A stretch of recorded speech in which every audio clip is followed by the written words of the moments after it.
Power 107.9. I'm your host, DJ Larry Jones. You're inside the Power Hour.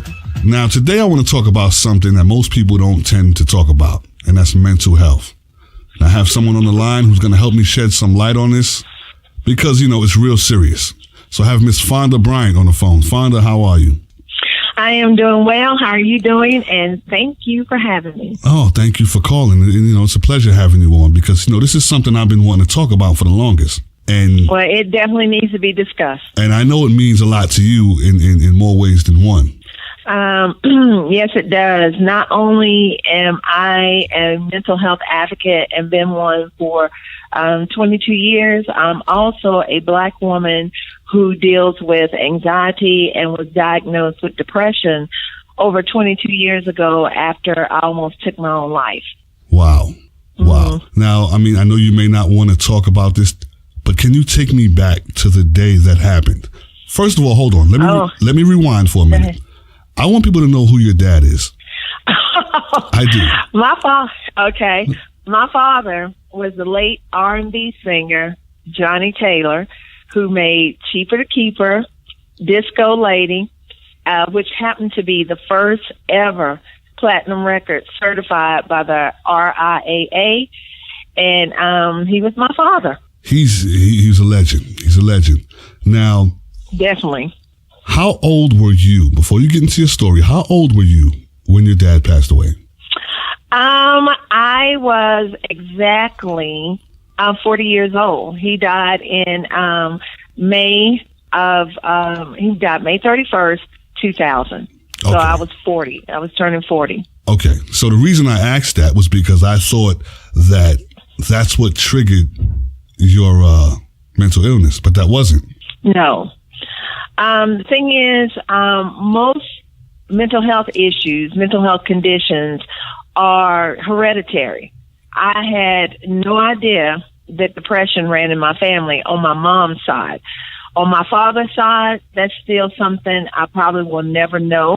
Right. But my father had addiction. He drank, and he did drugs up until the day that he died.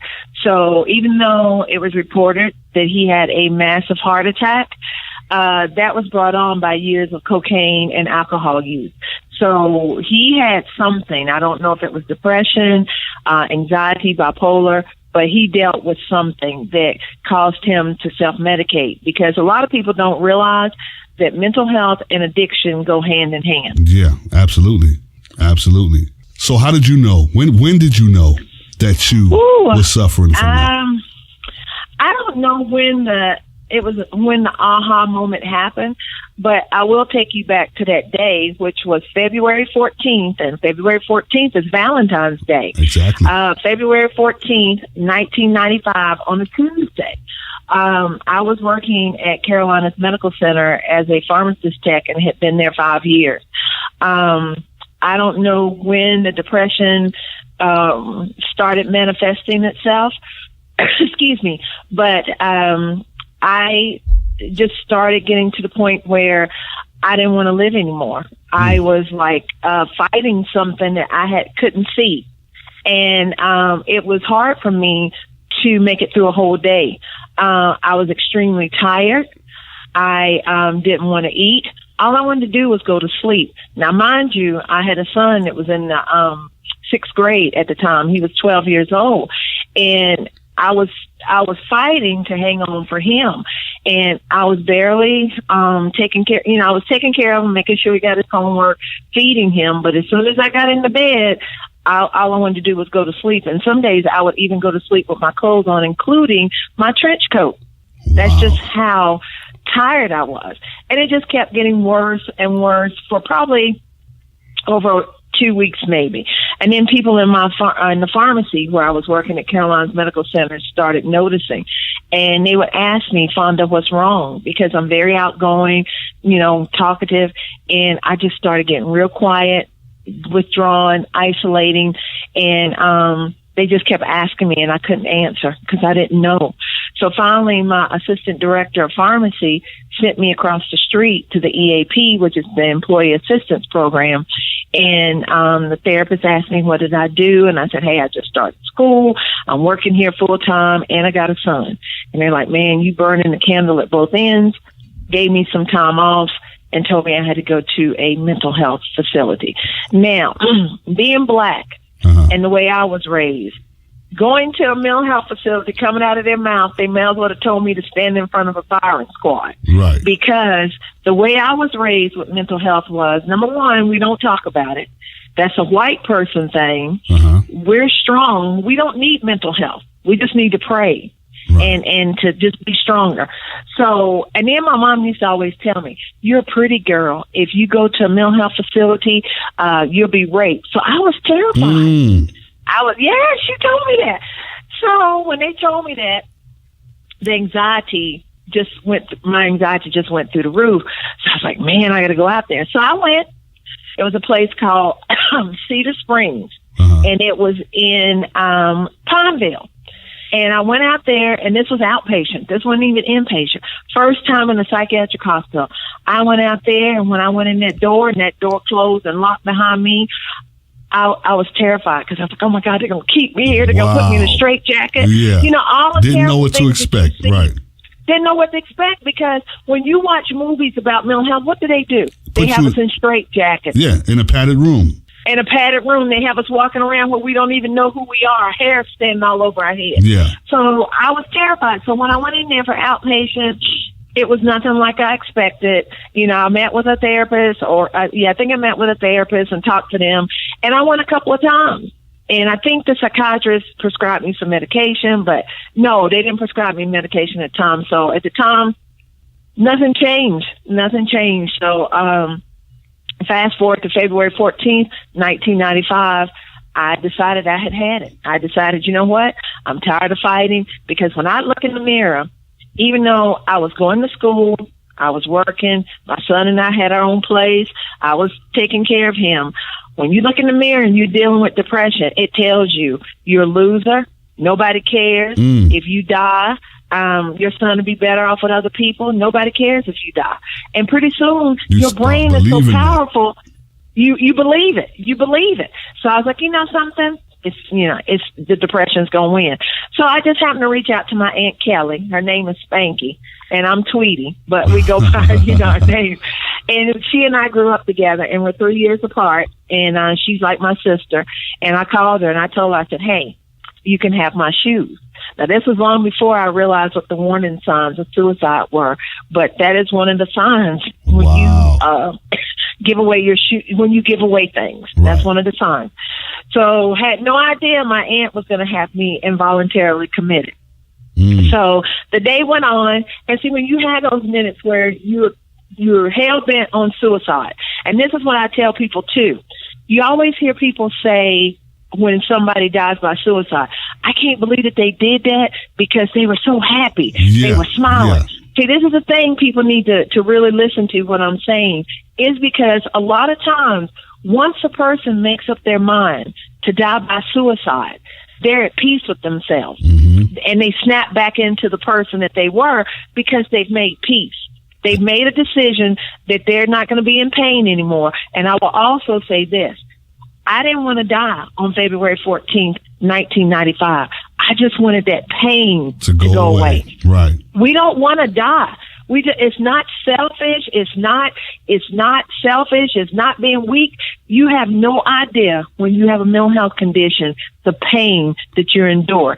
And a stat says 90% of people that die by suicide have a mental health condition at the time of their death, and stigma is the number one reason why they do not get help. Right. At that point, I didn't even realize my aunt was going to have me involuntarily committed. So later on that afternoon, later on that evening, I picked up my son from school, was getting ready to order a pizza, and here comes this black CMPD officer to my door. And he's like, are you Bessie Fonda Bryant? I'm like, yes. He's like, well, I got to take you out to this mental health facility. I'm like, no, you do not. And I went up the steps. He came up, behind me. And it almost turned really ugly. And this is another thing why it is so important for police officers to understand about mental health. we're not criminals, number one. Right. And this is how this police officer treated me. He said something to me. Number one, you're never supposed to put your hands on someone when they're in a crisis because it escalates the situation. Yeah, it does. So he put his hands on me. And when he put his hands on me, I scratched him, I think. And when I scratched him, he grabbed me by the back of my neck, threw me in handcuffs. And the only thing that truly saved it from getting out of hand was my son. He said, Mom, just calm down. So if my son hadn't been there, it could have really gotten out of control. Yeah. Could have really gotten out of control. So he took me out to Cedar Springs in handcuffs.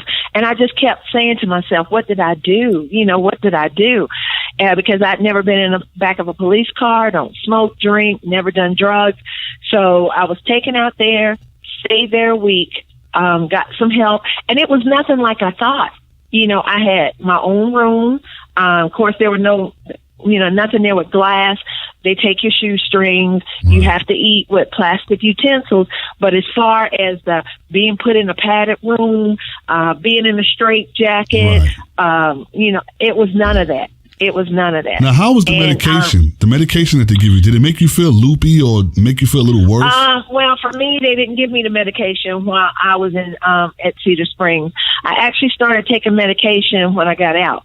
And I always tell people, too, when I hear, especially in our culture, I don't want to take medication. One of the things I always tell people, if you had diabetes, high blood pressure, and you had to take medication, you take it, correct? Yes, exactly. Because it can save your life. The thing with medication for a mental health condition, it's a little bit hard because the fact you're dealing with your brain. And in my case, they found out from taking my blood, I had a chemical imbalance. I do not get enough serotonin to my brain. So when they give you the medication, first off, it takes a while to get in your system. You have to take it for about 2 to 3 weeks before they can even tell if it is working. And that's what a lot of people don't like because, hey, when you first start taking it, it might make you where you have a dry mouth. You don't want to eat. It also kills your sexual appetite. You might not even want to have sex anymore. So it's all these different side effects. And some people just want that quick fix. So they figure, hey, I've been taking this medicine 3 weeks, whatever. It's not helping. I'm coming off of it. Right. And then when they come off, it's even worse than when they, before they even got on it. Right. So I always just tell people it's trial and error with a mental health medication. Sometimes it does make you sleepy, but that's when you got a voice and you need to tell your doctor, hey, this medication is making me too sleepy. Can we try something else? Sometimes you just have to go through plain and simple trial and error with a mental health medication to get to where you need to be, because there are great medications out there that do help you and make you feel better and that you really need to take. Right. Now, what are some of the signs people that need to look for? I mean, like you said, people walk around with a mental health condition and don't even know it. So what are some of the signs they can look for? They can look for? Well, with depression, some of the signs that you can look for is if everybody gets sad, everybody goes through things, but if that sadness keeps persisting week after week after week after 3 or 4 weeks, then you need to go see someone. If you start, isolating yourself, and people don't really realize that eating too much sometimes can be a sign of somebody being depressed because they find comfort in eating. If you have somebody who really wasn't a big eater, but all of a sudden when they get upset, they go straight to that refrigerator or that pantry and they're eating, that could be a sign. Someone who's not eating enough. Like in my case, when my depression hits me, I don't even want to eat. I can go 2 or 3 days without eating because I don't, you just don't want to eat. Someone who is fatigued a lot, that can be a sign. So there are all these signs that people truly, truly need to look for with depression, because depression is the number 2 mental health disorder. Number 1 is anxiety. And people think, oh, that's just a person that worries too much.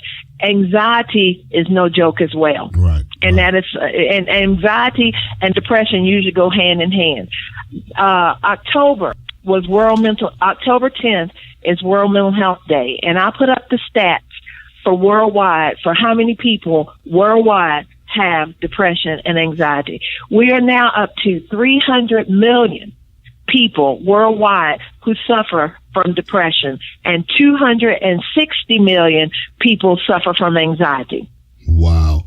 So how can, where would you suggest they go to get help? What's the first move that they should take when they realize something is wrong? I think the first thing that you should do is to go and see a professional, whether it's a therapist or whether it's a psychiatrist. And the thing is also, most people who work, they have an employee assistance program. Yes, yes. Mine was called EAP. Now, they're under different names, but I would suggest if anybody who is listening to this works at a company that has an employee assistance program or anything equivalent to that, go and speak to them. If you have insurance, you can go and see a therapist or a psychiatrist. If you do not have insurance, but you're still needing to go get some help, you can always go to the emergency room of a mental health facility like Carolina's healthcare system has Billingsley Road. You can go out there. If you don't have insurance, you can go to the ER just like you would for CMC Maine or CMC University. They will see you. You will see a psychiatrist. You can get medication, and you can follow up. You can also go to a place like Monarch and walk in. They don't have where you can make an appointment, but you can walk in and you can see somebody. So there are places here that you can go and get help, but you can always go to an emergency room and get help for a mental health condition if you do not have the money to be able to go see a psychiatrist or psychologist. Now, some of the things you hear people say to other people is, oh, he or she is bugging out. Oh, she's so sometimey, just bipolar. But those can be signs that person is actually going through something. Definitely. So those are key signs that people need to look out for. Now, you have not to cut you off, but you have something that you sit on the board for, and it's called Nami, right? Yes. I sit on, first off, I started off as a volunteer with Nami over 3 years ago. Nami stands for the National Alliance on Mental Illness, NAMI. NAMI is a great organization. It's a national organization we'll put together. The national organization sits in Arlington, Virginia. Every state in the United States has a NAMI state, a state like NAMI, North Carolina, NAMI, Virginia, NAMI, Georgia, NAMI, California. Then it breaks down into cities, and those are called affiliates. And I volunteer with NAMI Charlotte. I've been a member now for over 3 years, and because of my hard work here in Charlotte, last year I got elected to the state board of NAMI North Carolina.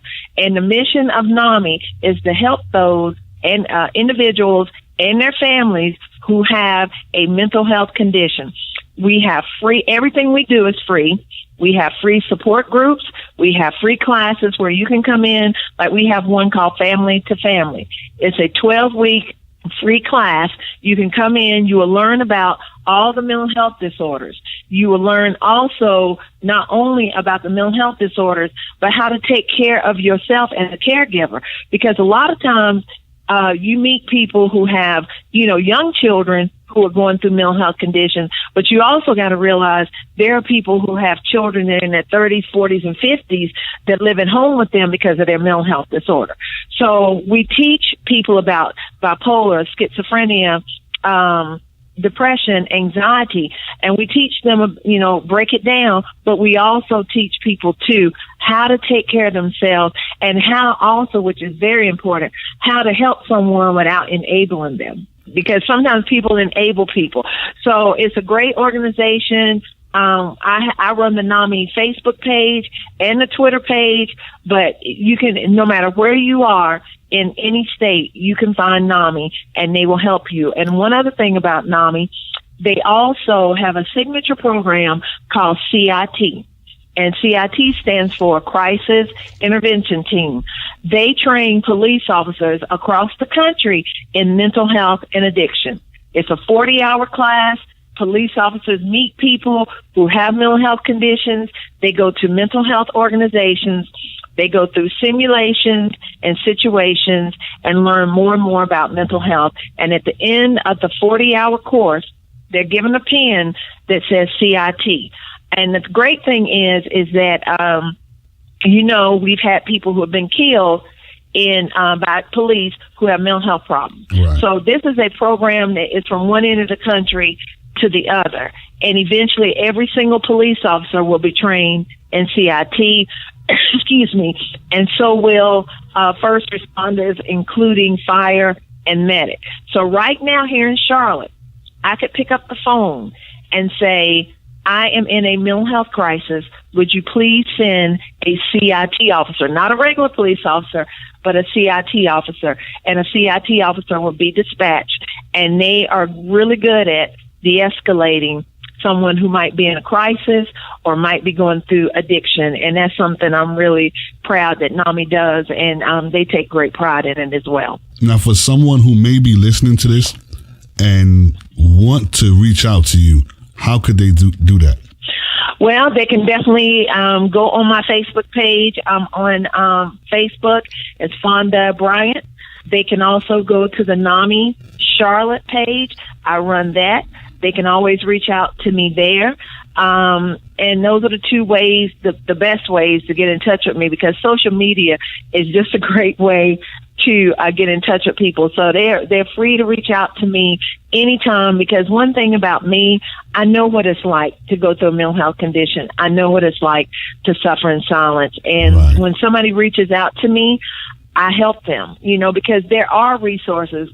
With some people, Larry, they just don't know where to go. They want the help, but they don't know where to go. Or they may even be ashamed and don't want to admit that they have a problem. Yes, they're ashamed. And the great thing is now I've been very proud to be able to speak at churches, because one of the things that needs to be said is our churches. Black people, like I said before, we have always been taught it's a sign of weakness. 63% of Black people believe a mental health condition is a personal character flaw, a sign of weakness. And I believe it's higher than that. We've been taught, pray about it, don't claim it, give it to God. Well, I always tell people when they say that, I said, listen, God, I said, if I had cancer, you wouldn't just tell me to pray about it, would you? You tell me I'm going to pray for you, but you need to go get help. It's the same thing with a mental health condition. If you do not get help for it, you can die. Yeah. It's plain and simple, because right now we're up to 121 Americans dying daily from suicide. That's not including the 22 veterans. So that's 143 people who are dying every day from suicide. But what is even more alarming, for every person that dies by suicide, which is 143 a day, times is 25 people attached to that one person that dies by suicide that attempts it. So we're up to 3,575 people a day attempting suicide. Wow. So you imagine if they succeeded. So we got over close to 4,000 people attempting suicide every day. We got 143 dying. Then if you throw in the opioid crisis, which goes hand in hand with mental health, and that's up to 100, I think, and 50-something people, we're in a crisis. We're in a crisis. Wow. Well, and we got to do better. Yeah. So if I encourage people, if you know someone dealing with this, or if you yourself is dealing with it, reach out to someone. Reach out to Fonda. Reach out to someone, have someone to talk to. Don't be afraid. Don't be, because there's nothing to be ashamed about. Nothing to be ashamed about, Definitely. It's no shame. And one thing I will also tell you, too, the National Suicide Hotline, the Lifeline number, people can call that. Logic has a song out right now, the 800-273-8255. They said when he came out with that song, suicide calls into the suicide hotline went up 50%. So that lets you know it's people out here hurting. So I also would suggest to your listeners, please, if you're going through something, don't be ashamed. The suicide number, 800-273-8255, is 24 hours a day, 7 days a week. I have called myself and not been suicidal or in a crisis. Sometimes you just need someone to talk to, right. Someone to Exactly. listen. And they are awesome at listening. And I urge people, if you're going through something, reach out. If you don't want to talk, there's also a text line, 741-741. You can even text. So there's no shortage of help in this country for as far as calling in if you're in a crisis. So you got the National Suicide Hotline at 800-273-8255, 24 hours a day, 7 days a week. You have where you can text 741-741. You can go on our Nami website, which here in Charlotte is Nami, NAMI-Charlotte.org, and you can go and look at all the resources that we have.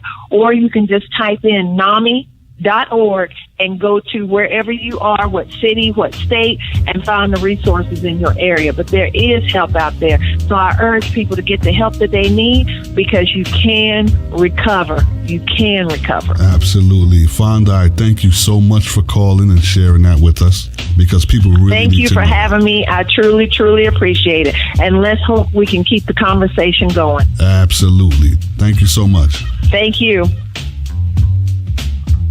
Lock into the Power Hour every Friday night at 5 p.m. with DJ Larry Jones and Miss Tempest, playing your favorite old school hip hop and R&B.